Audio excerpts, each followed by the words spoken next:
పేర్లు బాబు కొద్దిగా టైం తక్కువ ఉంది కదా. వేదిక మీద ఉన్న ప్రముఖులకు, మిత్రులకు, ఆటా ప్రతినిధులందరికీ పేరు పేరున నమస్కారం. So first of all I would like to congratulate all ATA representatives.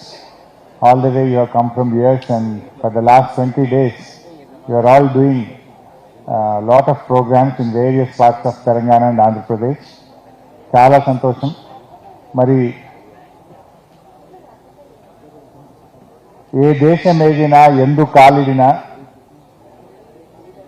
నీ తల్లిని మరవకు, నువ్వు పుట్టిన గడ్డను మరవకని ప్రముఖ కవి చెప్పినటువంటి మాటను నిజం చేస్తూ, మరి ఎన్నో మైళ్ళ దూరంలో ఉన్న మీరు తెలుగు భాష సంస్కృతిని, తెలుగు ప్రజల అభివృద్ధిని కాంక్షిస్తూ ఎన్నెన్నో కార్యక్రమాలు చేసిన ఆటా ప్రతినిధులందరికీ నా హృదయపూర్వక శుభాకాంక్షలు, అభినందనలు.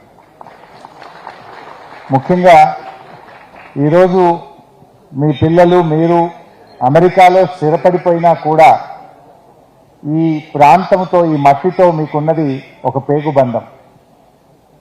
మీరు అక్కడ బాగా స్థిరపడిన ఉన్నతమైనటువంటి జీవితాలను మీరు పొందుతున్నా కూడా, నేను పుట్టిన నా ప్రాంతం, నా తెలుగు ప్రజలు సంతోషంగా ఉండాలి, నా తెలుగు ప్రజలు బాగుండాలి, నా తెలుగు భాష సంస్కృతిని, సాంప్రదాయాలను గౌరవిస్తూ మీరు చేసినటువంటి కృషి చాలా గొప్పది. ఈ సందర్భంగా మీ అందరినీ మనస్ఫూర్తిగా అభినందిస్తూ, కొత్తగా ఏర్పడ్డ ఈ తెలంగాణ రాష్ట్రంలో కూడా పెద్ద ఎత్తున పెట్టుబడులు పెడుతూ, మరి తెలంగాణ రాష్ట్ర అభివృద్ధికి కూడా మీరందరూ భాగస్వామ్యం చేస్తున్నందుకు కూడా మీ అందరికీ శుభాకాంక్షలు, ధన్యవాదాలు. మరి గత 20 రోజులు, అంటే ప్రతి సంవత్సరం డిసెంబర్ 10వ తేదీ నుంచి 30వ తేదీ వరకు 20 రోజులు ఈ ఇండియాకు వచ్చి 2 తెలుగు రాష్ట్రాల్లో కూడా ఎన్నో సేవా కార్యక్రమాలు చేస్తూ ఉన్నారు. అది వాటర్ ప్లాంట్లు కావచ్చు, మరి హెల్త్ క్లినిక్లు కావచ్చు, మెగా హెల్త్ క్యాంప్స్ కావచ్చు.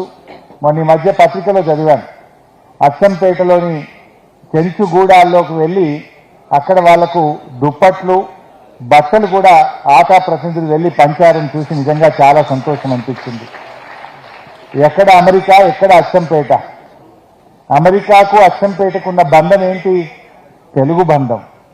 మన సంస్కృతి, మన తెలుగు భాష అనుబంధమే అమెరికాకు అచ్చంపేటకు మధ్య అనుబంధాన్ని నిలిపింది. అలాంటి మంచి కార్యక్రమాలు చేశారు. మొన్న ఈ మధ్య గజ్వేల్లో కూడా మెగా హెల్త్ క్యాంప్ పెట్టారు. ఇలాంటి కార్యక్రమాలు ఇంకా ముందు ముందు మీరు బాగా కొనసాగించాలని మీ అందరికీ కూడా మరి మేము తెలంగాణ రాష్ట్ర ప్రజల పక్షాన హృదయపూర్వకమైనటువంటి ధన్యవాదాలు, కృతజ్ఞతలు తెలియజేస్తా ఉన్నాం. మరి ఈరోజు మన నట కిరీటి రాజేంద్ర ప్రసాద్ గారికి ఈ అవార్డు ఇవ్వడం నిజంగా నాకు చాలా సంతోషంగా ఉంది. జీవన సాఫల్య అవార్డును వారు ఈరోజు అందుకోవడం నిజంగా ఆయన పూర్తి అర్హులు. 50 ఏళ్ల నట జీవితంలో ఆయన పొందని అవార్డులు లేవు, ఆయన తెలియని మనిషి తెలుగు రాష్ట్రాల్లో ఉండరు. ఒక అద్భుతమైనటువంటి మరి నటుడు వారు. హాస్య నటులంటే ఒక పార్ట్ క్యారెక్టర్లుగా చూశాం, కానీ రాజేంద్ర ప్రసాద్ గారు సంథింగ్ డిఫరెంట్. ఆయన హీరోగా కూడా చేశాడు. పలు సినిమాల్లో ఆయన్నే హీరో, ఆయన్నే హాస్యాన్ని కూడా పండించాడు. అలా అద్భుతమైనటువంటి తనకంటూ ఒక ప్రత్యేకతను సాధించుకున్నారు.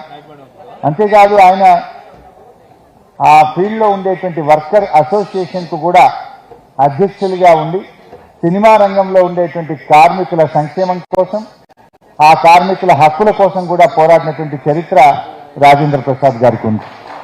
ఆయనకు నా హృదయపూర్వకమైనటువంటి శుభాకాంక్షల్ని, అభినందనని కూడా ఈ సందర్భంగా తెలియజేస్తూ, మరి సమయం తక్కువగా ఉంది కనుక వాస్తవానికి నేను ఉప్పల్లో అక్కడ ఈరోజు ఐస్ ఫోకస్ సంబంధించిన ప్రోగ్రాం నేను కిషన్ రెడ్డి గారు ఇద్దరం అక్కడ పాల్గొన్నాం.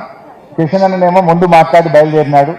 మరి ఇక నాకు తప్పని పరిస్థితుల్లో నేను వెనక మాట్లాడి మెట్రో రైలు ఎక్కి